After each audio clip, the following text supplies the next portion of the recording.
If you drive around the Bay Area, you'll see electric vehicles everywhere, and a healthy percentage will be Teslas. Whatever one thinks of Elon Musk, his company deserves much of the credit for making EVs mainstream. Lots of other companies are in the game now, but Tesla was there ahead of them and proved that electric driving could be a mass-market proposition. Will Musk's craziness, which his recent acquisition of Twitter seems to have cranked up to 11, sink the company that's largely responsible for his immense wealth, that essentially financed his Twitter takeover, and which still controls 60% of the US EV market? Let's talk it out.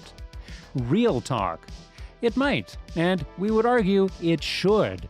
We'll spare you a detailed rehash of the chaos at Twitter, the explosion and use of racist language after Musk took over, the mass firings and talent exodus that, among other things, gutted the trust and safety team, the on-again, off-again verification policies that led to a burst of fake accounts impersonating everyone and everything, from LeBron James to drug maker Eli Lilly, and on and on.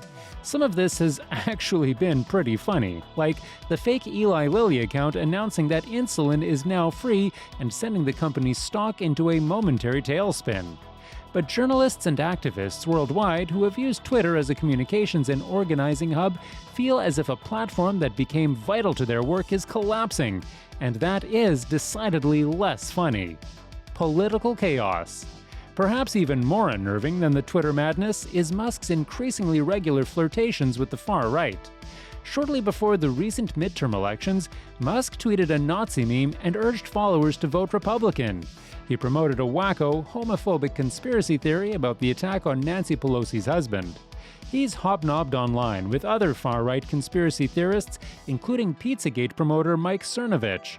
On November 15, he engaged in cheerful and noxious banter on Twitter with Libs of TikTok, the infamously anti-LGBTQ Twitter account that has sent mobs to attack drag shows, pride festivals, and medical facilities like Boston Children's Hospital that provide gender-affirming care for trans people. 4 days later, there was a massacre at an LGBTQ club in Colorado Springs as it prepared to mark the Transgender Day of Remembrance. That same weekend, Musk surveyed his Twitter followers, including all the folks we just mentioned, about whether he should allow Donald Trump back on Twitter. Then the guy who recently complained that Twitter was packed with bots and fake accounts decided to reinstate the insurrectionist-in-chief based on that poll. MAGA-friendly behavior. Musk's increasingly MAGA-friendly behavior provoked author and global politics scholar Brian Klaas to tweet that Elon Musk is highlighting the social cachet of owning a Tesla on fire. But is he really? The Chronicle recently made a faint stab at looking into the question, talking mainly to current Tesla owners. Focusing on current owners rather than potential buyers was an odd choice, since not many drivers are likely to trade in a car they already own just because the company's CEO pissed them off. What matters more to Tesla is whether those shopping for a new vehicle will be put off by Musk's behavior. And they might be. MAGA folks aren't the ones buying EVs. It's no coincidence that there's a way higher percentage of EVs on the road in San Francisco or Los Angeles than in Tulsa or Birmingham. Check out pretty much any social media conversation about EVs, and the negativity comes overwhelmingly from far-right MAGA types. Notably, a May 2022 Pew Research survey on attitudes towards electric vehicles and climate change found a sharp partisan divide. Democrats supported government incentives for buying EVs by 84% to 15%, while Republicans opposed incentives by a 53 to 46 margin. While Pew didn't publish a partisan breakdown on those considering purchasing an EV, it did find that, of the 41% who said they were very likely to consider an EV for their next vehicle, the top reason cited was to help the environment. Nearly 3/4 of those who said they'd consider an EV listed environmental concerns as a major reason for doing so. Those are potential Tesla buyers, and Musk seems to be telling them to go to hell. All available evidence suggests that far-right MAGA adherents are barely present in the EV buyer pool, while people repelled by Musk's new pals constitute the core market for clean vehicles. Let's talk safety. And can we talk about safety?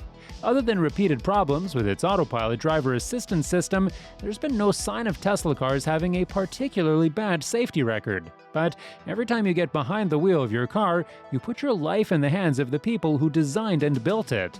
You trust that the brakes, steering, etc. will do what they need to do to help you avoid wrapping yourself around a tree.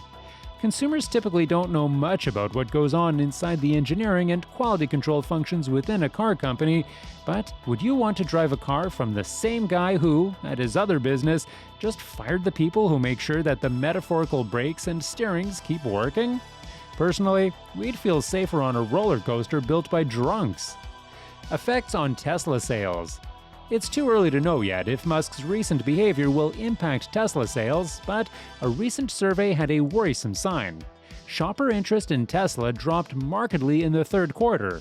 That, of course, predates the most recent Twitter craziness, and there are plausible explanations that don't involve Musk, but it's a reminder that feelings about consumer brands can shift suddenly and drastically.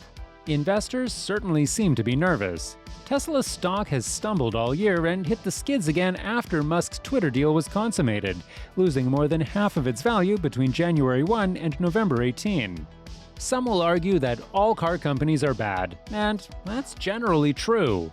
The automotive industry has an unpleasant history, pushing to tear down public transportation systems in the mid-20th century, lobbying against safety standards, and, more recently, working to water down emissions and mileage regulations. None of these companies are exactly our friends, and in our fantasy world, US cities would be much less dependent on private autos than they are now. So yeah, car companies are bad. But by any rational measure, Musk is worse. Other car company leaders don't control communications platforms used by millions of journalists, activists, and political leaders. They don't have millions of followers who hang on their every word, and they don't pal around with Nazis. On her worst day, General Motors CEO Mary Barra couldn't do as much damage as Musk if she tried. And Musk's fortune is largely built on his stake in Tesla. It's what enables all his other destructive behavior. It's hard to imagine why someone who cares about the climate and about humane values generally would buy a Tesla when viable alternatives are available. And increasingly, they are, but with a catch that might just save Tesla from disaster. Grand production capacity. On the one hand, lots of new EV models have either recently appeared in showrooms or will arrive in the next few months.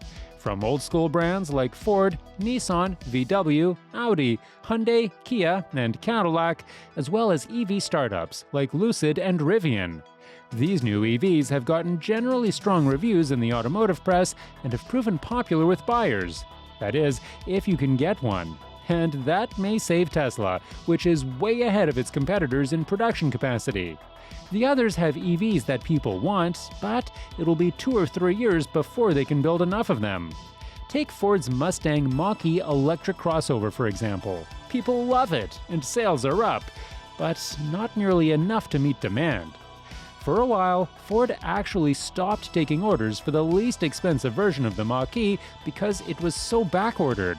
In early November, it reopened the waiting list, but with a warning that buyers can expect to wait 30 to 35 weeks to get their vehicle. Similar stories abound for other popular EVs.